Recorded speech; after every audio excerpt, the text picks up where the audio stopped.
Hi, everyone, and welcome back to the Squall Growth Podcast. I am so excited to have a very special guest, Eva Chan from LaunchPop today. Eva runs one of the premier startup agencies, helping startups grow, and really has been instrumental in tackling this early stage market that most agency owners are scared of and stay away from. Eva, welcome to the show. It's great to have you on. Hey, thanks for having me. So, Eva, maybe you could introduce yourself and a little bit on LaunchPop. Yep, so started Launch Pop 7 years ago almost now. I'm Canadian. I moved down to Santa Monica, and it was literally by accident. Um, I was just literally helping my founder friends launch their companies, and it's been 7 years now, and basically what we do is we really focus on this early stage and high potential founders and help them launch their e-commerce brands. And a lot of brands that we support are founders with a mission, a very, very deep mission, like a fire inside to start a new category, like disrupt a category, and mostly in food, wellness, healthcare, supplements, food, drinks, like you name it, like anything that's just like better for you. We love it. Awesome. 7 years, that's a long time. How did you start the company? Kind of tell me the story, tell me your background. You're in Canada, and Mm-hmm. how like how did you get into the startup scene? Yeah, I am a designer by training. A lot of folks actually don't know that.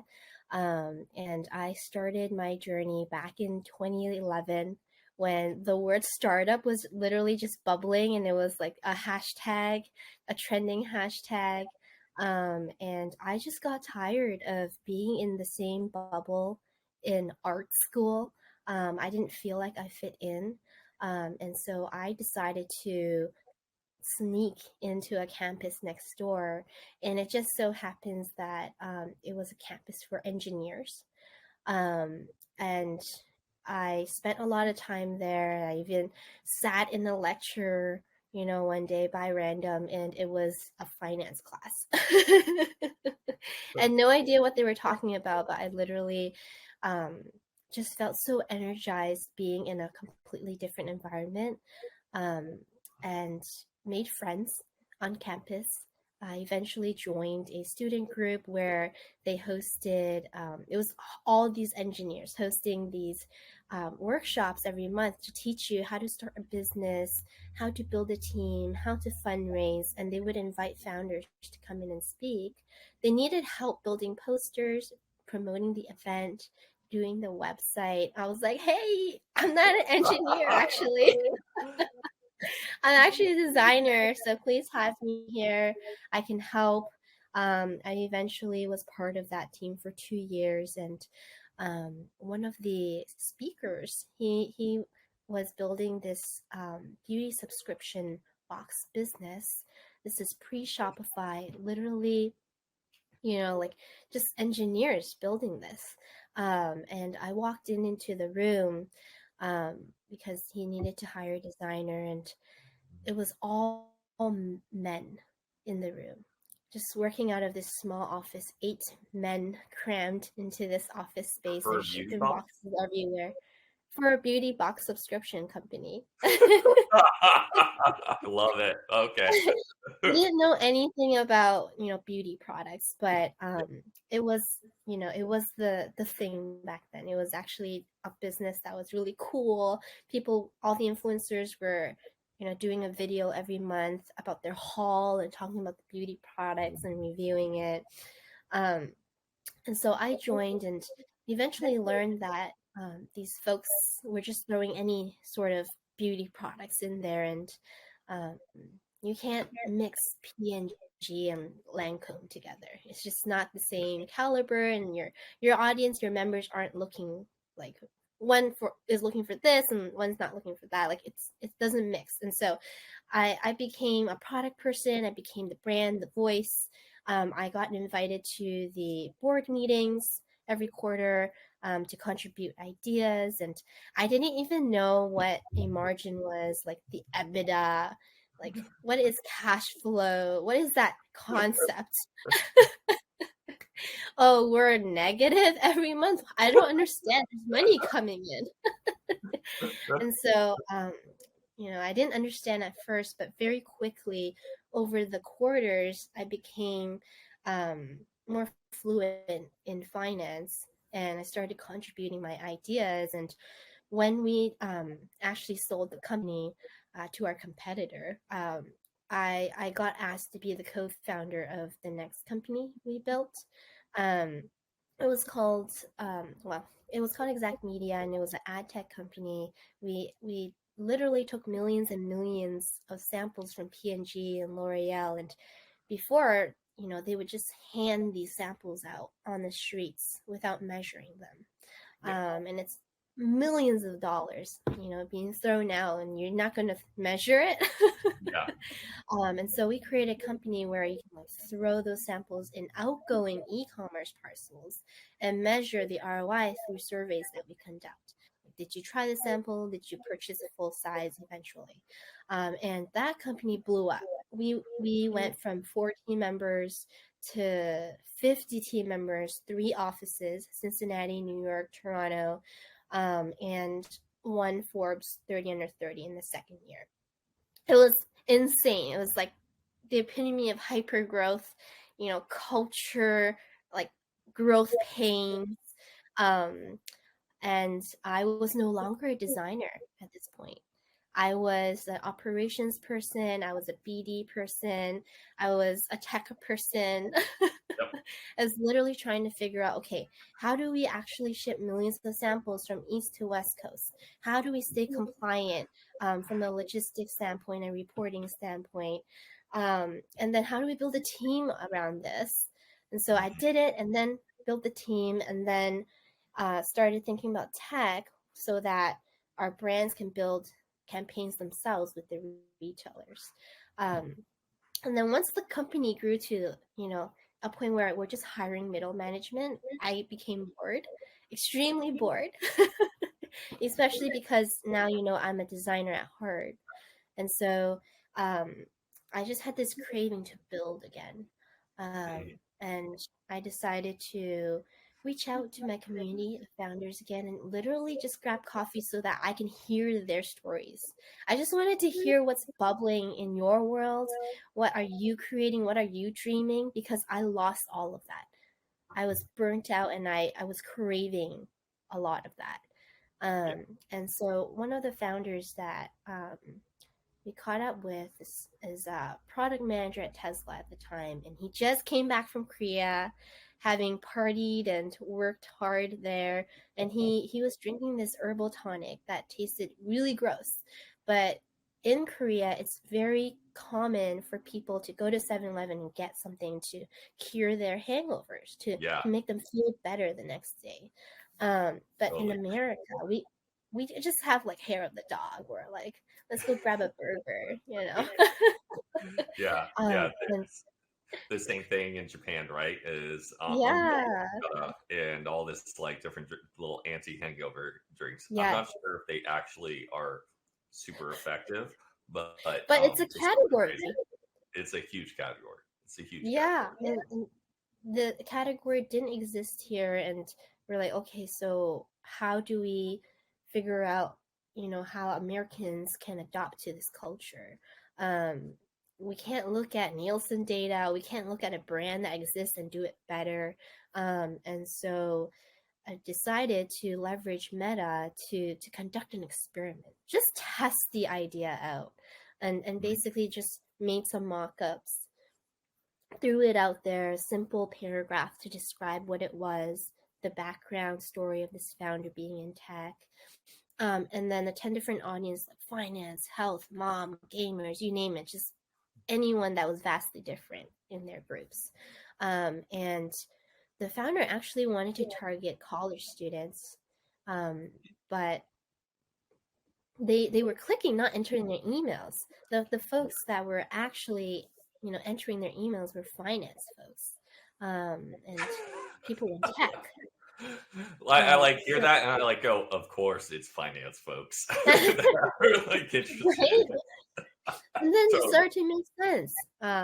And so in the second experiment, we started asking, okay, these finance folks, these tech folks, like, what is it about this product that drew you in? Is it because the founders in tech? Is it because of the clinical studies? Is it because you can feel better the next day? We just wanted to know what was the draw if I had two Mm, seconds to kind of figure it out. yeah. And very consistently, they were clicking on the ad that said, feel better the next day. Um, and it started giving me data on how to shape this brand, shape the messaging for marketing, go to market strategy. So we eventually launched it on Product Hunt because they lived there organically. It was trending overnight as a productivity tool. Got investors interested. A lot of beta users we then housed into a Facebook group. Um, and then at launch, we did it on Indiegogo because it made sense. Again, these folks live there organically. And within just 1 hour, he raised $150,000 and it went viral. He's like a star in Korea now. And so that's the start of Launch Pop. Literally, I was just having fun. And because the brand went viral, I decided I had to do this all the time. How can I keep doing this? And so Launch Pop was born. Again, it's been 7 years now, and that methodology or framework that I just shared with you, we still use today for all our brands. Doesn't matter, pre-concept all the way to like Series A. I love, I mean, what you just shared in that story because there's so many lessons for entrepreneurs, right? Is, Mhm. going in your first company, learning, constantly doing things that you have no idea how to do, right? And that's the definition of entrepreneurship and leading a company. Doing something every day and Just acting like you know what you're doing and then learning it on the fly. Like, yeah, like there's tools out there in this world. So mhm, many tools now. As an entrepreneur, I think like you just have to be so good at problem solving with the tools at hand. totally. And picking up new skills, and there's so much knowledge out there, and it's oftentimes, I can tell if someone's going to be successful or unsuccessful is by the degree of that they're stretching themselves and just learning new things, right? People Mm-hmm. that oftentimes it's like, oh, there's the little bit of HTML and CSS. Successful entrepreneurs will just pick it up, chat GPT it, and kind of, get through it, right? Super resourceful. Yes. Exactly. And then it's interesting to hear on the hyperscale startup, right? Where again you it seems like that startup really came from the experience from the last one, and you all had an insight into the market that no Yeah. one else had. Um, Yeah, you're right. We were literally in a boardroom for like hours just thinking about, okay, what are we really good at? What are we not so good at? And is there a business here that we can spin out from that? mm, And we discovered we were horrible at customer service, horrible at logistics. We don't like housing inventory. We don't like shipping costs. yeah, And so we decided to build a sampling company that did not have us, you know, touch customers. We didn't have to house any inventory. We put all the inventory in the e-commerce warehouses that exist. And we're just basically, if you really distill it, just brokers of sampling programs. totally. Totally. Yeah. And then you have that, and you saw the insights. No one's measuring all this millions upon millions of dollars in marketing dollars, right? Which Yeah. is crazy. Yeah. Um, So simple sometimes. it's so cool. And then I think like on um uh morning recovery, it's really cool to hear how your trans you just were looking to get involved, and I really resonate with that. Is just falling into like this marketing world too. It's like I just want to help other founders. But I think there you did something that is like the trick, and that I tell founders to do this as well. I think I like, working with you in the past at Shine, I got this as Mm-hmm. well, is survey and just really get curious. I am shocked of how many founders, but also how many marketing agencies never talk to a customer. Like, and just, or they'll do a survey where it's set up right, where it's like Yeah. just bullet points and no fill in the blank, no like, just free form Yes. stuff of Yes. pure curiosity. Yeah. I think the stage that we touch, early stage is very, very hard. It's not about scaling. It's full funnel. It's branding, it's messaging, it's finding product market fit, right? When a company's in growth mode, cool, you don't have to know your customer because you've seen some traction, you think you know your customer already, Yeah. and you amplify it, right? And so there's a lot of companies in that growth phase because they're just amplifying messages and maintenance, right? But early stage, it is rough, like you have to understand like the company's business model, their P&L, and make business decisions together that result in go to market strategies. Um, and so, yeah, it's very It, involved. yeah, it's. I think that's a really great way. Is like in the early stage marketing activities for founders, and how you're thinking about what you're doing is growth stage. You're amplifying, right? So you can come Hmm. from like a 30+ person company, um, to like late stage companies, and you're just amplifying what's already working. You're just looking at the data, the numbers, and Yeah, people really at that growth stage become numbers. But at this yeah, early stage, people are people. They're each one of your customers is this complicated mess, and you're yes, trying to really figure this out, and figure out cost effective ways to get people in, which is yeah, yeah, incredibly yeah, yeah. I mean, a lot of founders, when I say, hey, like build a community and here are the leads that we're gathering for you, but then when you talk in the community, it feels unscalable. But this is the phase that you're in. You have to be unscalable. You have to, talk to everyone and build a relationship. And it's funny, it's unscalable, but that's the scalable thing that will happen later on. It will start to amplify itself. interesting. Absolutely. I mean, so this is I feel like we're giving away our secret here. Because you taught me this, right? And now I'm teaching it. And this is by far my favorite growth hack is community. And especially I'm still doing private Facebook community. I'm not sure if you've expanded that, but maybe you could Hmm. walk potential, our founder friends through this like total growth hack on the early stage. Like I think this is the best growth hack in marketing today, still in my experience on the early stage. Is Yeah, for sure. I really building. I think it's funny because, in the tech world, this method, this thinking isn't very new. I hear about beta groups all the time. Product hunt is basically a beta group, Yeah. right? It's embedded in the culture now of tech. But I think like D2C e-com builders are still so young, right? It's such a new like way of building a company still that I think we can borrow a lot from tech and make it our own. And community is one of them. Um, we are no longer in a world where we can just shoot out ads on Meta and get a return right away, or hire a bunch of influencers, give them product and see an ROI on that.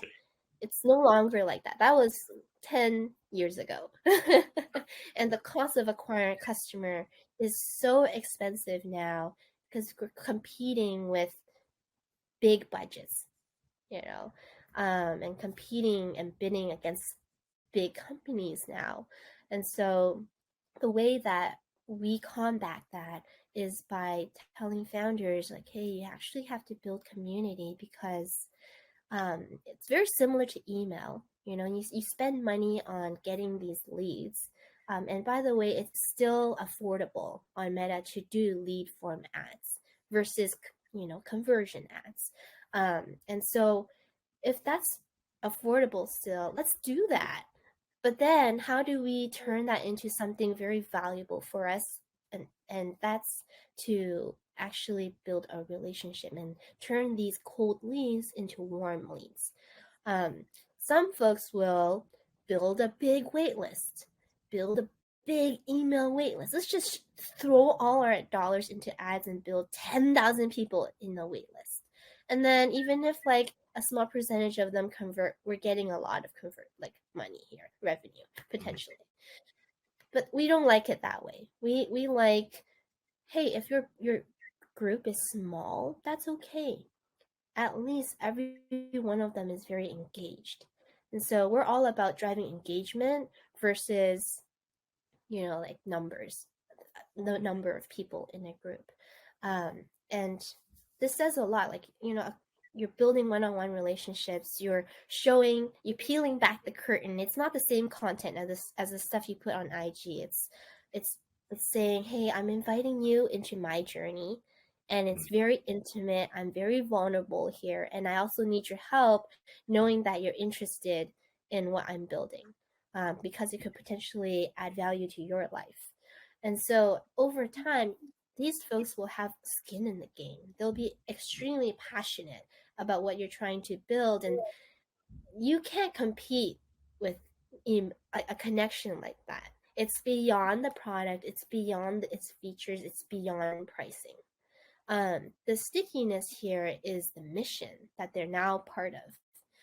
And so what that means later on is not only are they your R&D, your panel for sampling, they are also the folks that will give you your first testimonials. They are the first that will be your first like source of traffic. And they are eventually going to be the folks that are your brand advocates. And we've seen a lot of our founders, turn this beta group, launch the company, and rename the group into a VIP crew. And folks are just organically talking to each other and helping each other out and answering questions. And this is, all a one-time cost. Yeah. How amazing is that? This is by far, it's one of the most powerful things. When I've recommended this to founders, sometimes one founder, it took them from when I first recommended it to when they implemented it 11 months to do it. Yeah. Finally, and the reason I think a lot of founders might push back from this idea and say no, this won't work, is there's a lot of fear from their own customers, right? And in fear of, oh, what if people say nasty things in these groups, right? And fear of criticism from and creating like I know they're afraid of a mob, storming their company, right? Yeah, it's hard because you have to, learn to be vulnerable as well through this process, and it has to be authentic, right? Like, it's, for founders who are very numbers driven, it's hard to measure, the success. I can't give you a clear line to your conversion here. But I know that from a mission standpoint, this is very important because it will help you on so many layers of your company. And I just truly believe from an authenticity standpoint, that you have to be connected to your customers. There needs to be an emotional connection here, beyond, getting revenue. And so when you can as a founder believe in that, then you will authentically build community and feel energized every single day of the conversations had in the community. I think it's very, very, very powerful um, when there's a connection. I, I think the power of connecting people up is amazing in creating brand loyalty. I think you get Mm-hmm. great product insights, especially in the early days, because instead of people going and flaming you on Amazon or on a public forum, like if they're Indiegogo, product hunt, right, public places, you have a private place and you've given them an outlet where they will be heard and seen. They'll be heard Mm-hmm. from their peers, and then they'll be heard by you and the founder. And then Yes. it's like being able to email, Jeff Bezos or Tim Cook, right? And having that Yeah. connection, and having you easily respond back is great. Um, and Yeah. it's private too. Fortune It doesn't. 5, yes. And Fortune 500 companies are constantly craving community and they can't get it. This is the biggest advantage that an early stage company or a mid stage company can do for their company, um, is to build community. And really you as a founder have the opportunity to connect directly with your customer. Whereas big big Fortune 500 companies, the CEO is not going to be able to connect with their customers Yeah. So and let's make an impact on their product.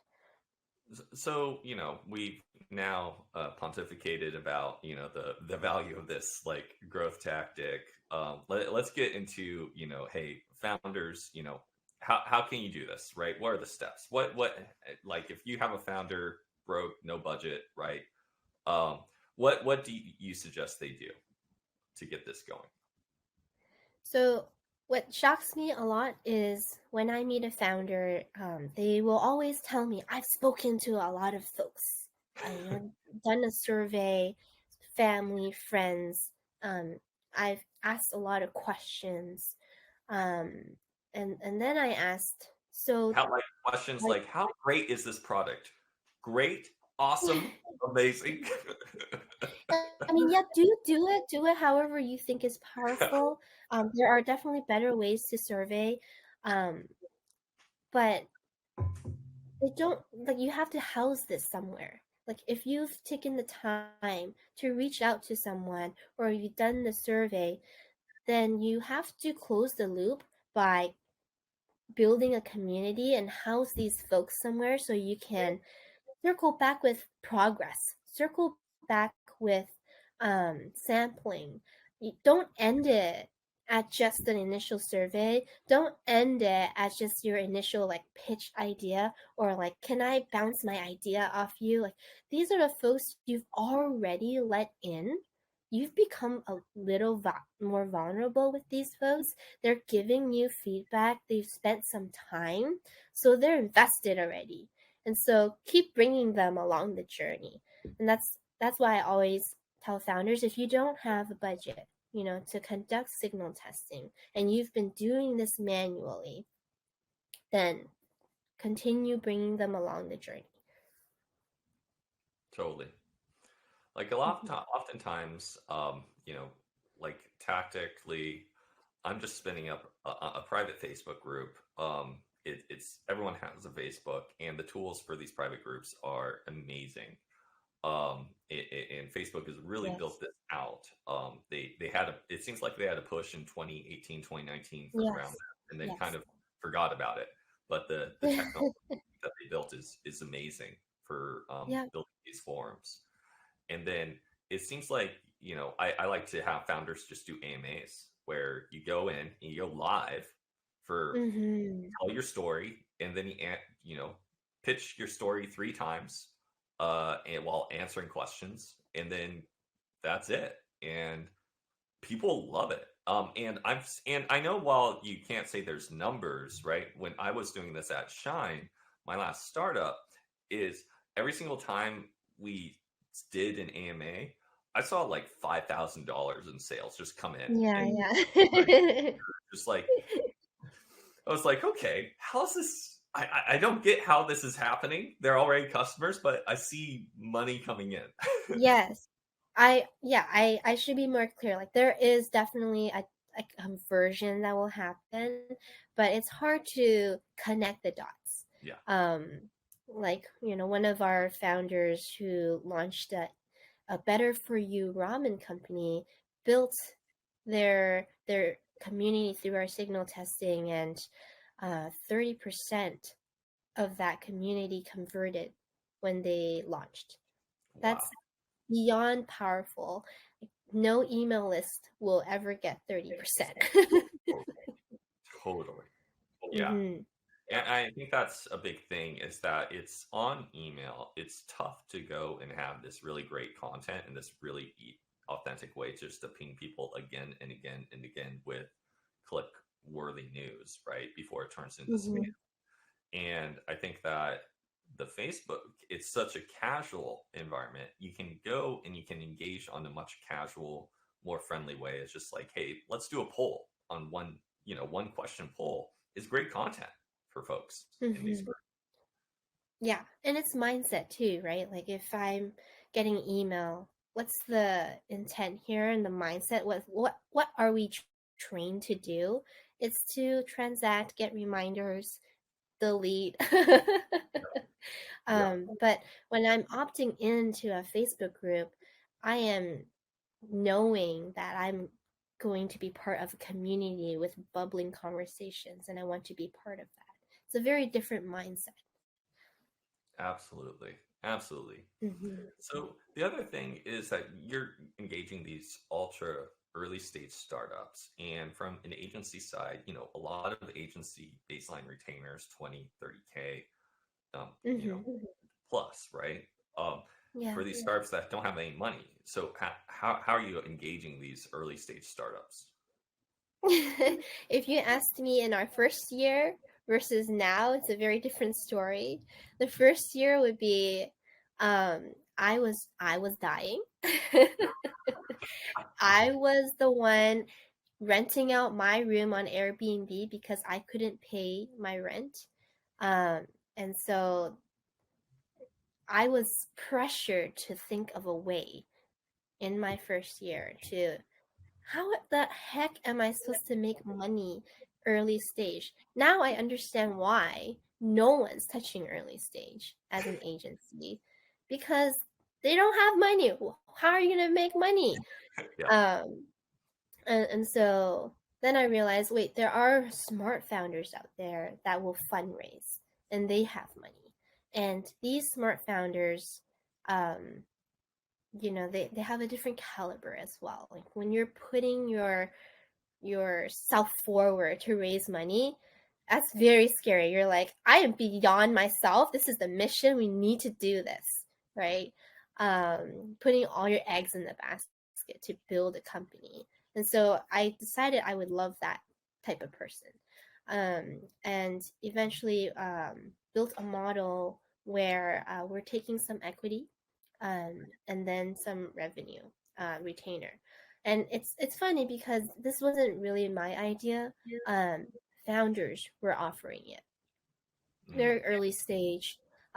They couldn't pay the retainer that we were asking for, and instead said, "Hey, can we actually offset some of that with equity, or give all equity?" And we were able to ask for upwards of 10%. Um, and I invest nothing except for my sweat equity and my knowledge and just equal passion, right? And I thought that was very powerful, um, that I so, could be part of many startups yeah. that I Well, truly care about, right? Well, it's Um, interesting to take that equity position, right? And so I think a lot of this, getting into a little bit of the tactics and of how this happens. Like, are these shares NSOs? Is it a straight option, common, preferred? Is it in a safe mhm. convertible note? Um, IOU? Yeah. Like, how do you think the best way is for startups in general to compensate contractors, third parties with equity Hmm. in a way that Yeah. sets them up for success. Yeah. And for founders who are early stage and doing this for the first time, it can be mind boggling. Literally so many, and you just like shared a few, of the entire spectrum of fundraising varieties, um, equity varieties. And so I think I always have tell founders it just comes down to the terms, honestly. A lot of times we'll do a convertible no or a safe. And what it means by the terms is, same with hiring, right? Like you sometimes you'll add a cliff to make sure they've been here for at least a year or two, mostly just a year, and then you start vesting those shares, right, over time. You don't give it to them all right away because equity is like marriage, in my opinion. Like you're getting in, like getting in bed with someone for a very long time, and you have to make sure, you're not just throwing your equity away very early on. And so um, now, today, we do a variety where we have to conduct signal testing, um, because the equity piece is both ways. Like, marriage isn't just for the founders, for me too. And so I want to make sure the equity that I end up wanting to have in my portfolio is equity I care about, Mm-hmm. right? Equity that I see valuable for the long term. And so we conduct signal testing, do some due diligence. I just want some data. I don't want your historical data. I want intent data. I want to see how the future can potentially look like. Cross over your historical pool, and see if there's potential here for growth. We've done this for 7 years now. We have benchmarks in different categories to see if there's a signal here that is performing above average or average, just not below average, right? And then is the founder, it's willing to build community? Is this founder what I think capable of building this specific category and this specific product? Because we see a lot of deal flow now, and if I want to start something in the mushroom category, I'm seeing a lot of folks in the mushroom category, and I'm not offering equity until I do signal testing. Mm-hmm. Right. And so we go through that, see that, and then we talk about, you know, a long-term plan together, because signal testing gives us both a preview of how it could be like working together. And so for us, we don't want to have equity either if we don't like working together. We all know, like, if you're an agency folk, that like one bad egg can really drain you and affect all of your work. um, but yeah, we do that, and then when it comes down to the terms, we always talk about, hey, milestones. So like when you hire someone, you have the vesting schedule. For us, it's milestones. If we can launch the company, this we release this much, then we go to this phase of growth, we release this much. Um, and if we don't reach this type of goal, then what happens? We talk about that too. Yeah, and I think that's always the important thing is when these goals are not achieved, because it's I think for founders it's always this nice way to say, oh well, just performance, performance, performance. But the more that you're taking pushing the risk on your partner, right? It's very important to talk when things don't go the way they are supposed to go. Where in early stage startups they never do go Mm-hmm. according to plan. How do you structure that in terms of ensuring a best possible outcome when things go awry, or you have to pivot around the plan? You mean pivot around like the with the agreement? Yeah, the performance isn't there, but sometimes is it just like, oh, okay, we missed, see ya, or is it okay, well, do you want to continue, we can restructure? How do you think about founders, like in all their different contracting, all their different employment Mm-hmm. agreements, right? Mm-hmm. If you have a product and the product sucks and you have a sales team always mainly on, you know, uh, performance-based compensation plan, it's you're going to bleed your salespeople not because the sales team, but because the product. How do you think about Yeah, that? for sure. Yeah, there are a lot of founders that will come to us and say, "Hey, can we just do a performance-based type of agreement?" And we turn down all of those because we are early stage. If we are touching growth stage, yes, please, let's entertain that, right? Because there's numbers here that can can anchor my decision, right? But early stage, you're gonna pivot in the next year. More likely than not, you're going to pivot um, because our data is going to tell you something interesting. And so we do not do performance based only because we have to keep our lights on, and we're here to get data so that you can pivot in the right direction. In my opinion, when you're building a company, it's all about problem solving constantly and mini pivots. You don't fail. You just keep pivoting in quickly. Absolutely, absolutely. Mhm. Cool. Well, I mean, Ava, this has been an amazing conversation. Thank you so much for coming on. I feel like I just got an education here, and just so great to have you here. Love to give you the last word, and then we'll close out. Yeah, thanks for having me.